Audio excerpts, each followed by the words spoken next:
آپ کی ہوسٹ عشاء رحمان اور آپ مجھے دیکھ رہے ہیں FM4 KTV کے پروگرام ناز برداریوں میں، جو پاکستان کا سب سے معتبر حالات حاضرہ کا پروگرام ہے۔ اس پروگرام میں ہمیشہ کی طرح میرے سوالات کے جوابات دینے کے لیے، ان پر اپنا ویلو تجزیہ کرنے کے لیے میرے ساتھ اسٹوڈیو میں موجود ہوتے ہیں ہمارے ملک کے ممتاز دانشور، سینئر کالم نگار، تجزیہ کار ادریس ناز صاحب۔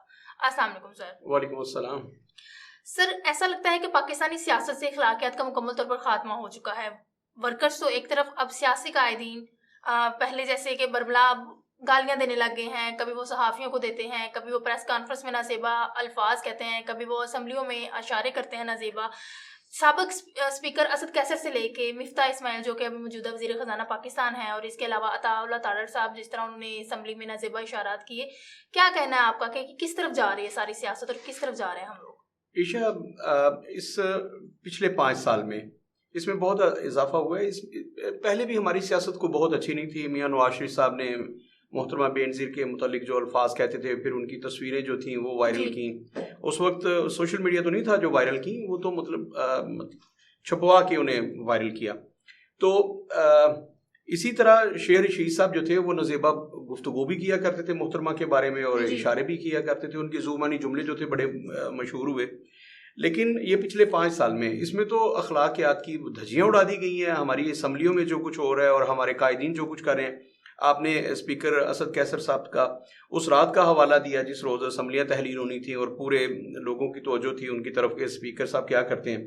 تو جب صحافی نے ان سے سوال کیا تو وہ لفٹ میں چڑھتے چڑھتے، ان کے ساتھ پرویز خٹک صاحب تھے، انہوں نے پلٹ کے گالی دی اور وہ سارے کیمراز نے اس کو ریکارڈ کیا۔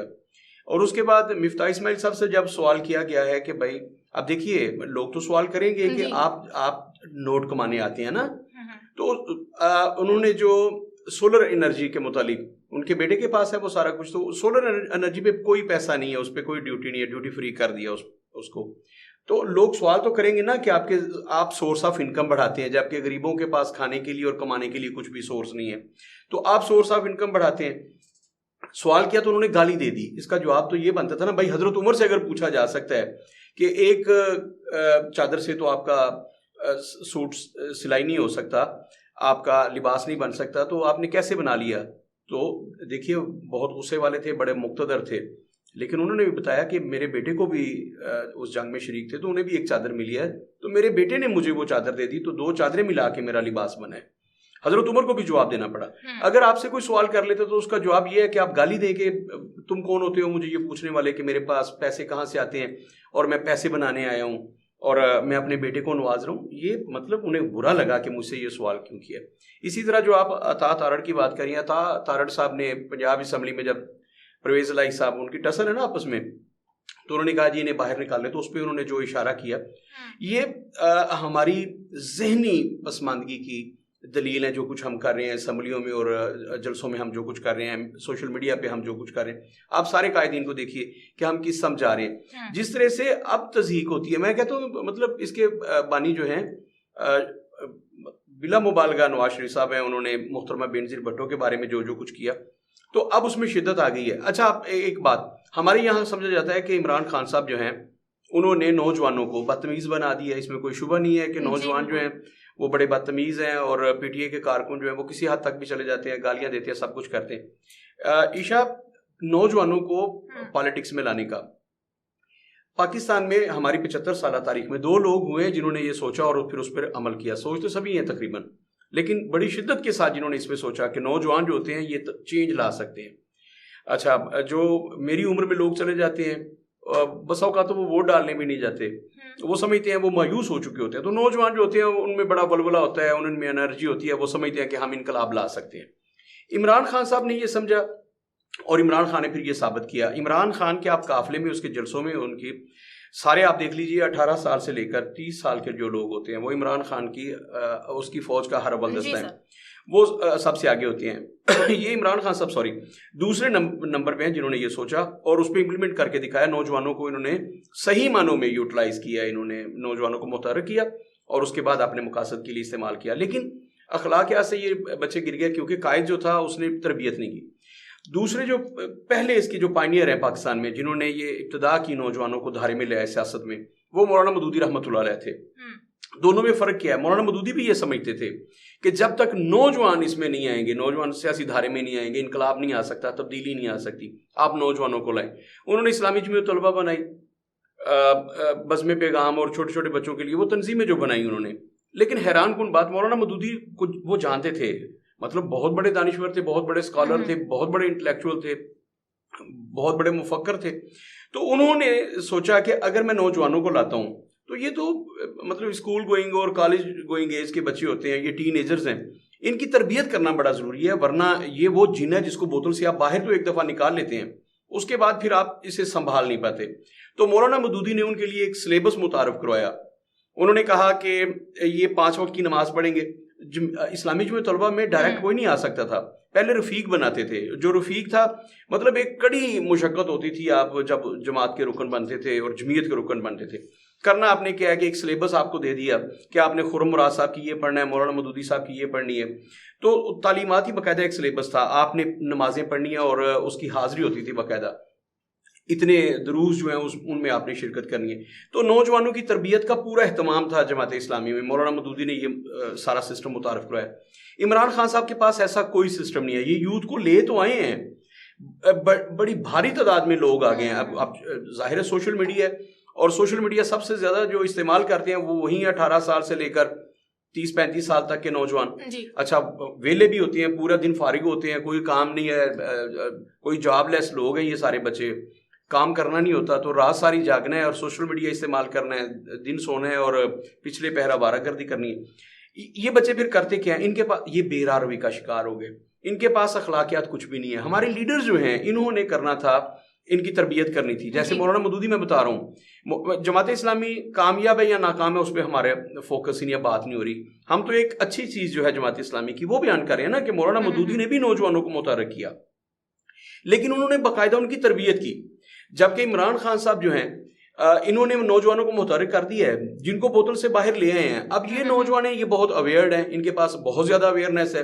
سوشل میڈیا ایسا ٹول ہے کہ اب یہ کسی اخبار کے، کسی ٹی وی چینل کے محتاج نہیں ہے، ابلاغیات کے لیے، کمیونیکیشن کے لیے، اپنی بات کو آگے پہنچانے کے لیے۔ تو پھر ہوتا کیا ہے، یہ گالی بھی دیں گے تو آدھے سیکنڈ میں یہ گالی وائرل ہو جاتی ہے، پوری دنیا میں چلی جاتی ہے۔ تو اب یہ اشارات جو ہیں، ہمارے جو لیڈرز تھے جنہوں نے ان بچوں کی تربیت کرنی تھی، ہم نا بڑوں کو دیکھ کے سیکھتے نا۔ جیسے میں نے اسپیکر دیکھیے، یہاں صرف بات مفتاح اسماعیل کی نہیں ہے کہ مسلم لیگ نون کا ہے تو اس کی صرف بات کی جائے۔ اطاعت آرڑ چونکہ مسلم لیگ نون سے تعلق ہے، اور اس وقت مسلم لیگ نون جو زیر اطاعت ہے اگر لوگوں کے، کیونکہ انہوں نے مہنگائی کی ہے، تو اب صرف ہم ان کا ذکر کریں۔ میں نے جیسے آپ نے بہت اچھا کیا کہ آپ نے سب سے پہلے اسپیکر اسد کیسر صاحب کا نام لیا۔ ابھی کل کی بات ہے، آج سے 2-2.25 مہینے پہلے کی بات ہے نا، جب یہ چینج ہو رہا تھا اور اسمبلی میں ایک تحریک تھی عدم اعتماد کی، تو جس رات یہ سب کچھ ہو رہا تھا، جس رات دروازے کھل گئے تھے ایوان عدل کے اور باہر قیدی والی گاڑیاں آ گئی تھی، سارا فوج آ گئی تھی اور پتہ نہیں کیا کیا ہو گیا تھا، اس رات جب اسپیکر صاحب عمران خان صاحب بنی گالہ سے وزیر اعظم ہاؤس سے جب آئے ہیں دوبارہ اسمبلی ہال کی طرف، تو صحافی نے سوال کیا ان سے تو انہوں نے گالی دے دی۔ تو یہ مجموعی رویہ ہے تمام پالیٹیشنز کا، ان کا تعلق بے شک پی ٹی آئی سے ہو یا مسلم لیگ نون سے ہو، تو جو کچھ یہ کر رہے ہیں، جو بچوں کی تربیت کر رہے ہیں، یہ آنے والے وقتوں میں ہم دیکھیں گے۔ ابھی تو اس کا آغاز ہوا ہے نا، مطلب اب اچھا قتل و غارت ہو گئی، اب آپ اپنے مخالف کو صرف اسے باتوں سے نہیں آپ پچھاڑتے کہ آپ اسے دلیل دیں، دلائل سے پچھاڑیں، اب تو گولی چل جاتی ہے کہ تم نے میری پارٹی کا میرا نظریہ کیوں مسترد کیا، تم میرے نظریے کے مخالف کیوں۔ اب جس طرف ہماری سیاست آ گئی ہے عائشہ، اگلے 5 سال کے بعد آپ دیکھیے گا کہ ہم لوگ، مجھے بڑے افسوس کے ساتھ کہنا پڑتا ہے، اور ہمارا جو ان کی بات چھوڑ دیجیے، ہمارے مجیب الرحمان شامی صاحب انہیں سوشل میڈیا کے بچونگڑے کہتے ہیں نا کہ یہ ساری گیم بچونگڑوں کے ہاتھ میں آ گئی ہے، آپ ان کو چھوڑیے۔ اگلے 5 سال کے بعد میں آپ کو لکھ کے دیتا ہوں کہ ہم کروڑوں شیر شید پیدا کر دیں گے، ہم کروڑوں کی تعداد میں اسد کیسر یہ سارے لوگ پیدا کریں گے جو برملا گالیاں دیا کریں گے، اور ہماری گالیاں اسمبلی میں ایسی ہوا کریں گی کہ خواتین تو ایک طرف رہی، ہم مرد لوگ بھی نہیں سن پائیں گے۔ تو یہ اخلاقیات کی دھجیاں جو بکھیری جا رہی ہیں، میں سمجھتا ہوں کہ اگر میری قوم نہ سنبھلی، اگر اس قوم کو سمجھ نہ آئی، ہمارے نوجوانوں کو سمجھ نہ آئی، ان کے والدین کو سمجھ میں نہ آئے، سیاست میں دلچسپی لینا یہ ہر ایک کا جمہوری دور میں یاد رکھے صرف جمہوری اسلام تو کہتے ہیں نا کہ آپ صاحب الرائے سے رائے لیں. اسی وجہ سے کہا گیا نا. آپ ذرا غور کیجئے گا کہ اسلام نے جمہوریت کیوں نہیں کہا, اسلام جمہوریت کا کیوں اتنا بڑا دائی نہیں ہے. اللہ نے جو سسٹم بنایا وہاں بھی شورا ہے, وہاں بھی آپ مشورہ لیں, لیکن صاحب الرائے سے, ہر بندے سے نہیں. عشاء یہاں پہ میں ایک بات کر دوں, ظاہر ہے کہ اب بات چل نکلی ہے تو پھر اپنا وہ جیسے آٹے میں نمک ڈال کے دیتے ہیں, تو میں اپنے نظریات اور خیالات اور جو صدیوں سے چلتے آ رہے ہیں سینہ بسینہ اور کتابوں کی شکل میں وہ آپ تک پہنچاؤں. اچھا عشاء دیکھیے, اسلام نے بڑا خوبصورت ہمیں سسٹم دیا کہ آپ صاحب الرائے سے رائے لیں. ہر بندہ رائے نہیں دے سکتا. سقراط نے کیا کہا تھا؟ سقراط نے کہا تھا, جیسے قرآن کریم نے کہا کہ کیا ایک عالم اور ایک جاہل برابر ہے, ایک علم والا اور ایک ان پڑھ برابر ہے؟ پوچھا نا. اسلام نے کہا. سقراط کیا کہتا تھا؟ وہ کہتا تھا کہ اس کے نزدیک جمہوریت جو تھی ایک ناکام ترین سسٹم, حالانکہ وہ جمہوریت کا حصہ تھا. سقراط نے 3 دفعہ سینٹ کے الیکشن لڑے اور 3 دفعہ ممبر منتخب ہوا سینٹ کا. اس کے دور میں صرف سینٹ تھی جو ملک چلاتی تھی, یونان. سقراط یہ کہتا تھا کہ آپ لوگ ایک کاروباری بندے سے, اس نے تو باقاعدہ نام لیے نا, لوہار, ترخان اور یہ وہ کہتا تھا کہ ان لوگوں سے کیسے پوچھ سکتے ہو کہ مملکت, آپ مجھے بتائیے کیا ایک گدھا گاڑی چلانے والا, میں اس کی وزڈم کی بات نہیں کر رہا, صرف یہ بتا رہا ہوں, کیا وہ بتائے گا آپ کو کہ ملک کیسے چلانا ہے؟ یہاں پہ تو ہر بندہ صاحب و رائے بنا ہوا ہے نا. تو آپ نے ووٹ کا اختیار ہر ایک کو دیا. جمہوریت میں یہ سب کو, اور جمہوریت وہ طرز حکومت ہے کہ جس میں بندوں کو گنا کرتے ہیں, تولا نہیں کرتے. اب بات کو تولنے کا رواج نہیں رہا, پہلے بات کو تولا کرتے تھے. اور وہ منشا نے کہا نا کہ جمہوریت وہ طرز حکومت ہے کہ جس میں خاموش رہا کرتے ہیں, بولا نہیں کرتے. تو ایک اور بھی اس پہ گرا لگائی تھی انہوں نے کہا جمہوریت وہ طرز حکومت ہے کہ جس میں بندوں کو گناہ کرتے ہیں, تولا نہیں کرتے. یعنی کہ 2 گنا, 3 گنا, 4 گنا. اور اس دفعہ جو الیکشنز ہوں گے نا ان میں بندوں کو گناہ کیا جائے گا. آپ کے آروز جو تھے, اور آپ کو پتا ہے, یاد ہے آپ کو کہ پرویز مشرف کا جب ریفرنڈم ہوا تھا تو اس میں بھی بندوں کو گنا نہیں تھا, گناہ تھا. اور ایک حلقے میں جہاں 100 ووٹرز تھے وہاں سے 400 ووٹ نکلے تھے. خیر میں بات کر رہا تھا کہ سقراط کا یہ فلسفہ تھا, وہ سمجھتا تھا کہ ہر بندے سے رائے نہیں لینی چاہیے, اس بندے سے آپ رائے لیں. اب مجھے بتائیے, جب آپ بیمار ہوتی ہیں تو کیا کسی سے بھی رائے لے لیتی ہے کہ میں کیا کروں؟ ہم تب ڈاکٹر کے پاس جاتے ہیں. آپ پہ مقدمہ بنتا ہے, اللہ نہ کرے, تو آپ ہر بندے سے رائے لیتے ہیں. آپ وکیل کے پاس جاتے ہیں, اس سے رائے, گھر بنانا ہوتا ہے تو ہر بندے سے رائے لیتے ہیں. بھائی آپ آرکیٹیکٹ جو ہے, جو انجینئر ہے, اس سے رائے لیتے ہیں. کتنے افسوس کی بات ہے کہ ایک چھوٹا سا 5 مرلے کا گھر بنانے کے لیے تو آپ متعلقہ فورم پہ جائیں گے, ٹھیک ہے, اپنی صحت کے حوالے سے آپ اتنے کانشیس ہیں کہ متعلقہ بندے کے پاس جائیں گے, لیکن ایک مملکت چلانی ہے بھائی. تو یہ جاہلوں کے ہتھے کیسے حکومت چڑھ گئی؟ وہ جو لوگ گالیاں دیتے ہیں, نالائکوں کے ہتھے کیسے چڑھ گئی حکومت؟ اس کی وجہ یہ ہے کہ ہم نے صاحب الرائے سے رائے نہیں لی. اب نہ تو صاحب الرائے باہر بیٹھے اسمبلی سے, نہ صاحب الرائے جو ہے یا عقل مند آدمی جس نے مملک کو چلانا ہے, جس نے سسٹم کو چلانا ہے, وہ اسمبلی کے اندر بیٹھا ہے. تو عشاء یاد رکھیے گا, جب تک ہم جمہوریت میں ان لوگوں سے رائے نہیں لیتے جو صاحب الرائے ہیں, یا ان لوگوں کی ٹریننگ نہیں کرتے, انہیں صاحب الرائے نہیں بنا دیتے, یاد رکھیے گا یہ گالی گلوچ کی جو سیاست ہے یہ فروغ پائے گی. اور میں اس وقت سے ڈر رہا ہوں جب ہم ایک ایسی قوم کے طور پر دیکھے جائیں جن میں شعور نہیں ہے, جن میں کسی قسم کی اخلاقیات نہیں ہے, اور میں اس وقت سے ڈر رہا ہوں, مجھے بڑا ڈر لگ رہا ہے اس وقت سے. اس کے علاوہ سر, کل اوورال پاکستان میں لوگوں نے, شہریوں نے ایک پرامن احتجاج کیا ہے مہنگائی کے خلاف, اور اس سے عمران خان صاحب نے باضابطہ انہوں نے ویڈیو لنک کے ذریعے سے خطاب کیا. اس کے بارے میں آپ کیا کہیں گے؟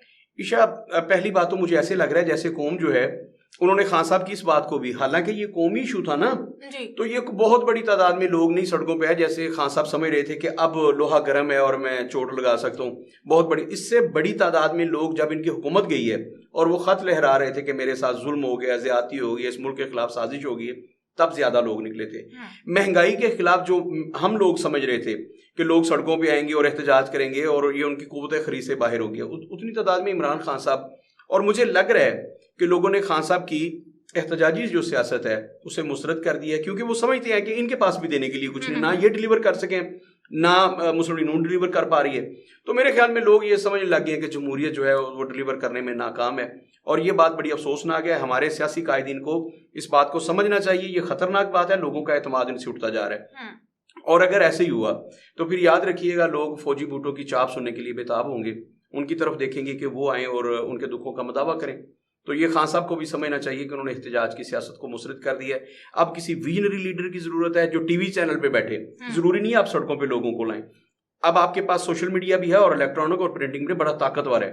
آپ 1 سیکنڈ سے پہلے اپنا میسج ایک کونے تک پہنچا سکتے ہیں ملک کے. تو آپ نے کرنا کیا ہے کہ آپ کے پاس وی این ہو, آپ اس کا متبادل دینا. بھائی شہباز شریف اگر نہیں چلا پا رہا تو آپ کے پاس کیا متبادل ہے؟ IMF کے علاوہ آپ کے پاس کیا ہے؟ آپ پھر آئیں گے اور 20,000 ارب روپے جو ہے مزید قرضے لے لیں گے, آپ کے پاس کیا ہے؟ تو یہ آئیں قوم کے سامنے لوگوں کو بتائیں کہ ان کے پاس کیا ہے, تو پھر لوگ ان کے پیچھے چلیں گے. ورنہ لوگوں نے مسترد کر دیا ہے. ایک ہی بات نہیں کر رہے عمران خان کی, میرے خیال میں سارے سیاسی پارٹیوں کو اور لیڈرز کو مسترد کر دیا.